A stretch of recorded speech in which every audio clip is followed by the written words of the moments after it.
Millions of Americans are hunkering down this hour after that monster winter storm slammed much of the U.S. It spanned 2,000 miles from Texas to Maine. The weather has been blamed for the deaths of at least 16 people, with the storm dumping a foot of snow or more in at least 20 states, according to the National Weather Service. Authorities responded to multi-vehicle pileups on highways across the Midwest, while sparks flew on ice-coated electric lines in Tennessee.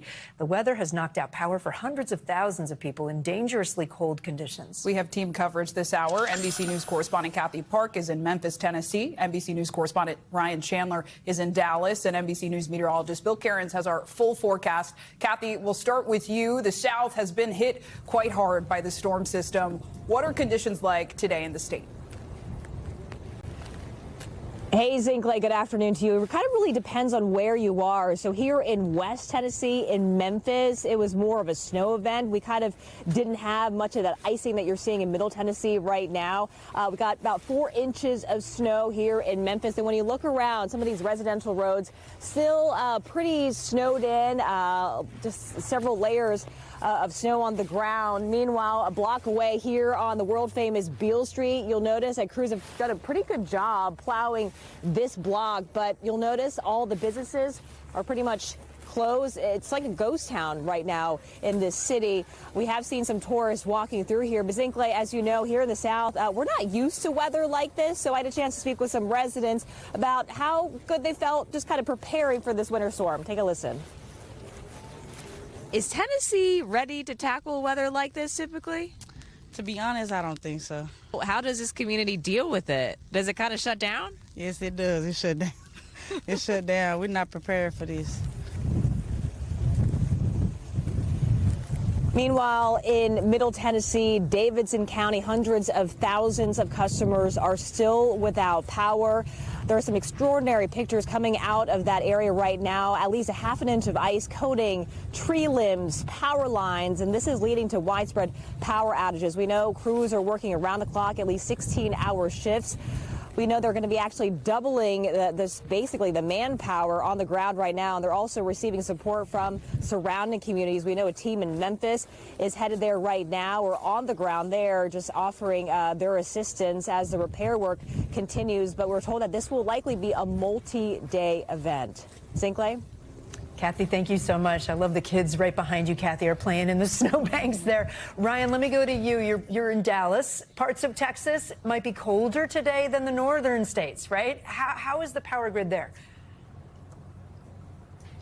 A lot colder. You know, the affectionate nickname for these snowy scenes in Dallas all week has been Dalaska, and I think we've earned the right to use that title because the low temperature in Juneau, Alaska today is 28 degrees.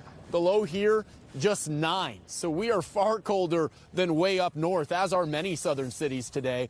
You asked about the power grid. That's been the main concern all week, and I think a lot of Texans are counting their blessings today. Power outages, not really a storyline here in Texas. The peak of power outages here was mostly out in East Texas, where they got a lot of icing. We saw about 100,000 Texans without power yesterday. Today, we have about 50,000 Texans still without power. But the fact that utility companies were ready and repaired power to half of all who were out in just about one day, I think is a sign that we learned a lot of hard lessons when so many people lost power 5 years ago. I know other places in the South are really hit hard, but Texas is holding up well on the grid. All right, Ryan, thank you. And Bill, let's bring you in now. How is the forecast looking for the rest of the week? Not quite time to put away our snow boots and coats, right? Not even close. There's really no big, huge end in sight or big warm-up in sight. We are saying goodbye to the end of our snow. Just a little bit left in the Boston area, who, by the way, is right now approaching about 20 inches total. Other areas that got hit really hard with heavy snow, right along I-70, from Indianapolis to Columbus, right through Pittsburgh. Many of these areas were about a foot and a half in some cases. The cold headlines are still there from the Ohio Valley all the way down to the Deep South. It's going to be another frigid night tonight. We're at 35 right now in Houston. New Orleans is at 30. 37. And so this is like in the middle of the day in the Deep South. In Nashville, where we have majority of the power outages, it's still 19 degrees. We still have about 750,000 people without power at this hour. We have numerous record lows that we're going to set in the next couple of days in the Deep South. And look at this, lows temperatures. Nashville through Friday, guys, they don't even get up to 14 degrees for lows. I mean, this is a frigid air mass here to Yeah, and that's so rough if you don't have power. Ryan Chandler, Bill Cairns, thanks. We thank you for watching, and remember, stay updated on breaking news and top stories on the NBC News app or watch live on our YouTube channel.